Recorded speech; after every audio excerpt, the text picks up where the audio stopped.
Kagu-Aasiast pärit Voljas pargitatar, Sahhalini pargitatar ja nende hübriid on nii Eestis kui ka maailmas väga invasiivsed. Nad kasvavad 2–3 meetri kõrguste puhmastena nii hästi päikeselistes kui ka varjulistes, niisketes ja kuivemates kasvukohtades. Pargitatar on Jaapanist pärit kõrge kasvuline bambust meenutav taim. Ta moodustab ainult sellest taimest koosneva monokultuuri. Seal vahel sageli ei ole mitte midagi muud kui must muld või siis eelmiste aastate vanad varred. Taim kasvab väga kiiresti, kevadel põlvekõrgusest taimest võib saada 1,5 meetri kõrgune taim juba mõne nädalaga. Tema peamiseks levikuviisiks on levimine risoomidega.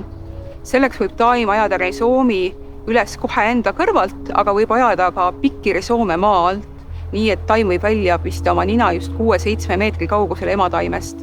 Sinna tekib pika peale uuesti suur hiiglaslik puhmas.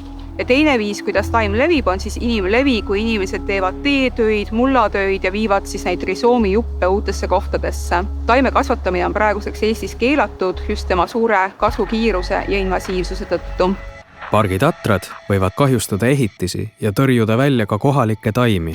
Seda oma tiheda kasvu, teiste varjutamise ja teisi taimi tõrjuvate keemiliste ühendite tootmisega.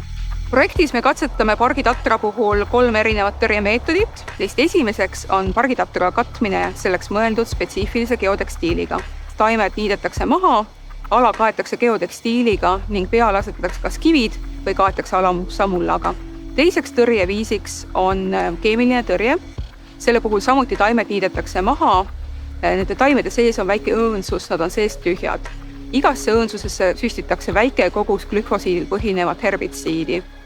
Sellisel juhul tõmbab taim selle herbitsiidiga natukene maa sisse ja maasisesed risoomid osaliselt hukkuvad. 3. viisina kasutatakse tõrjeks aurumasinat.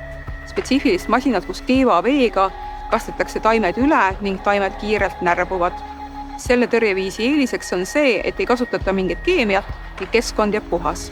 Iga aiapidaja ja taimehuvilise kohusetundlik käitumine aitab samuti probleemi ennetada.